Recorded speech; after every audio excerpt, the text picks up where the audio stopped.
Anshul sir आ चुके हैं। Anshul sir, आपका बहुत स्वागत है मनी 9 पर। अच्छा, नमस्कार नमस्कार आपके सभी दर्शकों को।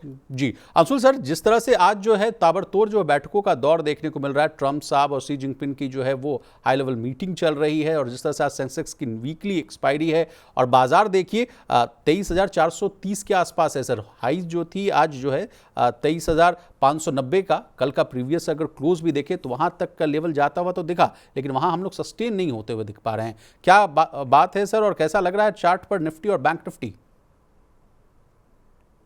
सर, निफ्टी और बैंक निफ्टी जैसा कल हमने डिस्कस किया था कि बैंक निफ्टी ज्यादा वीक है। आज भी बैंक निफ्टी प्रीवियस डे लो के आसपास है और सुबह से हम ये स्टांस मेंटेन कर रहे हैं कि जब तक 54,221 इसके ऊपर नहीं सस्टेन करते हैं तब तक बेरिश मूव रहेगा और 52,778 के टारगेट टेस्ट करते हुए दिखेगा।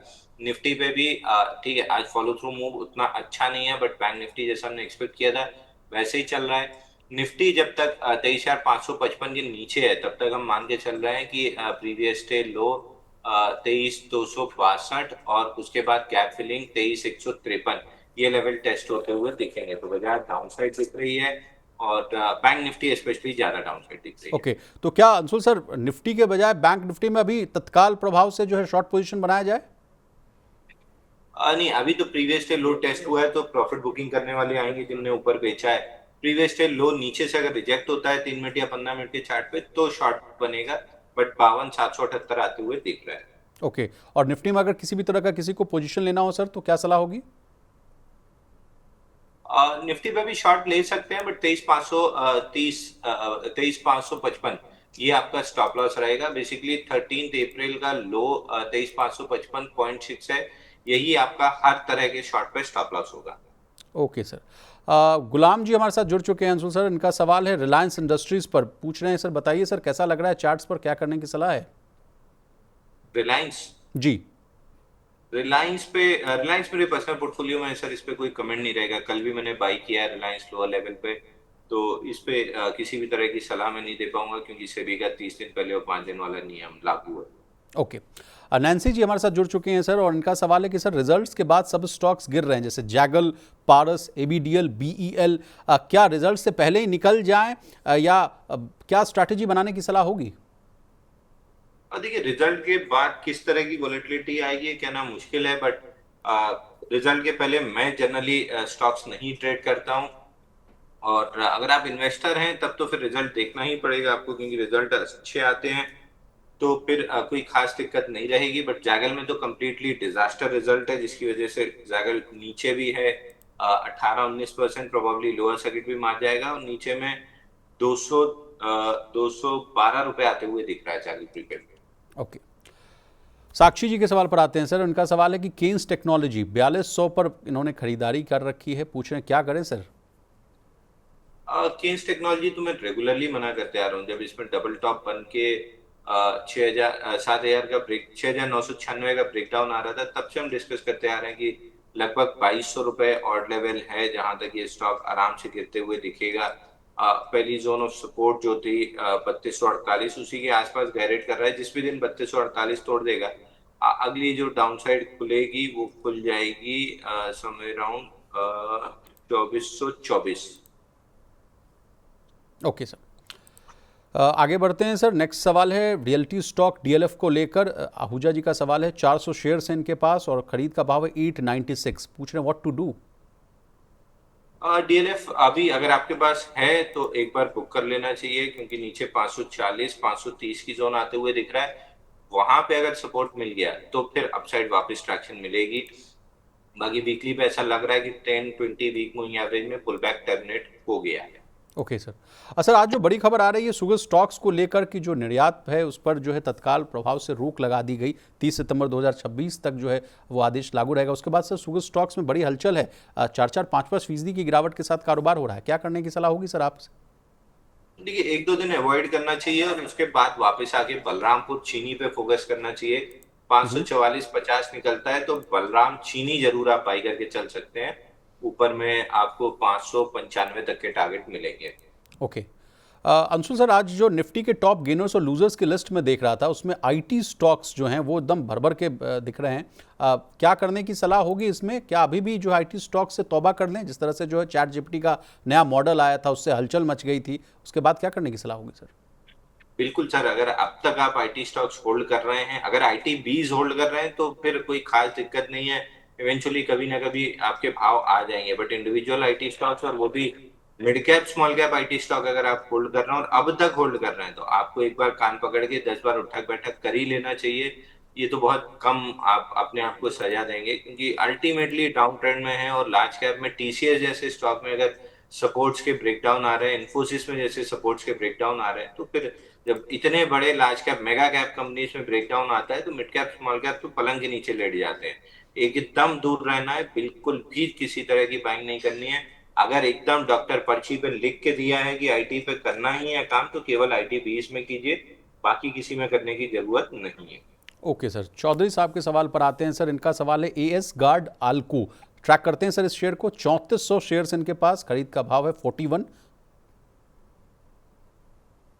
और बिल्कुल एवरेज करना चाहिए सर। वापस से सपोर्ट जोन यहाँ से लास्ट टाइम बाउंस बैक आया था 32 वार्ड लेवल, उसी के आसपास खड़ा है, बट थोड़ा सा महंगा बाई कीजिए। 36 रुपीज का ब्रेकआउट देता है तो बाई कीजिए। 44 और 63 दो टारगेट आपको आराम से मिल जाएंगे, और 63 के ऊपर स्टॉक एक्सट्रीमली बुलिश हो जाएगा। तो 36 का ब्रेकआउट है डबल बॉटम का, 36.21 टू बी प्रिसाइज, वहां पे बाई करना चाहिए। चलिए सर, इन लेवल के स्टॉक्स की चर्चा हो रही है अंशुल सर, तो मैं आपसे समझना चाहूँगा कि रिटेलर्स का जो पार्टिसिपेशन सबसे ज़्यादा अधिक होता है, उन तमाम स्टॉक्स में क्या करने की सलाह होगी सर? जिस तरह से वोडाफोन आइडिया हो गया सर, सुजलॉन हो गया, इन तमाम जो शेयर्स हैं इनमें क्या करने की सलाह होगी सर?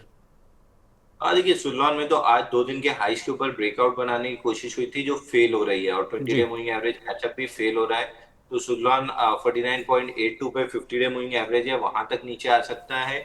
आइडिया में 12.8 तक का हमारा टारगेट था, जो हमने डिस्कस किया था कि यहाँ तक आ सकता है। वहां से थोड़ी थोड़ी प्रॉफिट बुकिंग दिख रही है, तो अगर आइडिया है तो एक बार बुक कर लेना चाहिए। और अगर बुक नहीं करना है तो 12.4 का क्लोजिंग बेसिस स्टॉप लॉस जरूर ले लीजिए, क्योंकि उसके नीचे फिर स्टॉक में 20 डे मूविंग एवरेज कैचअप होने 11 रुपए तक आ सकता है। तो आइडिया में तो एक बार प्रॉफिट बुक कर लेना चाहिए। And sir, what about yes bank and Ola electric? Yes bank रख सकते हैं। यस बैंक में फ्लैगिश काइंड ऑफ एक्शन है। मैं 24 रुपए तक तो यस बैंक देखना चाहूंगा, उसके बाद जाके कहीं नए सिरे से इसको रिव्यू करेंगे, बट 24 रुपए आते हुए दिख रहा है। ओला इलेक्ट्रिक में ऐसा लग रहा है कि रैली फिजल आउट हो गई है, बट जब तक 50 डे मूविंग एवरेज प्रोटेक्टेड है और स्विंग लो प्रोटेक्टेड है, दोनों 33.4 पे है, तो 33 रुपए राउंड फिगर पकड़ लीजिए। जब तक 33 रुपए प्रोटेक्टेड है, एक उम्मीद रख सकते हैं कि 40 रुपए 41 रुपए आएगा, बट शायद ये उम्मीद टूटेगी। मतलब अब तक तो ओला का यही इतिहास रहा है कि हमेशा पुल बैक के बाद नए लोस बने हैं। तो अगर 33 रुपीज टूटता है तो वापस से नया लो बनाते हुए दिखेगा 23 रुपए के आसपास। तो हर तरह के लॉन्ग पे 33 रुपीज का स्टॉप लॉस ले लेना चाहिए। ओके अंशुल सर, अभिषेक सिंह साहब का सवाल है पीपीएल फार्मा को लेकर, पूछ रहे हैं 180 की खरीद है, प्लीज रिव्यू कर दीजिए। देखिए पीपीएल फार्मा अगर आप ट्रेडर हैं तो 195 पे बुक कर लेना चाहिए था। अगर इन्वेस्टर हैं तो फिर ऑल टाइम हाई के पहले देखने की जरूरत नहीं है। नई ट्रेडिंग इसमें बननी चाहिए 171 के आसपास। अगर बुलिश एविडेंस मिलता है तो ट्रेडिंग पोजीशन नई बनेगी, या फिर 195 का ब्रेकआउट देता है तो भी नई ट्रेडिंग पोजीशन बनेगी। फिलहाल दोनों के बीच में तो कुछ भी नहीं करना है। चलिए सर, एक लास्ट सवाल सर, पीसी ज्वेलर्स को लेकर भी पूछा जा रहा है, एक व्यूअर का सवाल है, उसको भी थोड़ा ऐड कर दीजिए सर, आफ्टर वीआई ओला इलेक्ट्रिक। देखिए पीसी ज्वेलर्स में अभी तो कोई मूव नहीं दिख रही है, क्योंकि पीसी ज्वेलर्स हमने मनी नाइन पे मल्टीपल टाइम लगभग 1 साल से डिस्कस कर रहे हैं कि 10.54 इसके ऊपर आके जब तक वीकली चार्ट पे 10 20 50 एक दूसरे के ऊपर नहीं आता है, स्टॉक में कोई बड़ा मूव नहीं बनेगा। और जब ऐसा हो जाएगा तो हम ही आगे रिकमेंड कर देंगे कि बनने लगा है, बाई करके चलिए। ओके सर, राज साहब हमारे साथ जुड़ चुके हैं, उनका सवाल है जीआरएस एंड एचएफसीएल, ट्रैक करते हैं सर इन दोनों स्टॉक्स को, पूछ रहे हैं बाई करना सही रहेगा करंट भाव पर? पहला कौन सा सर? जीआरएस।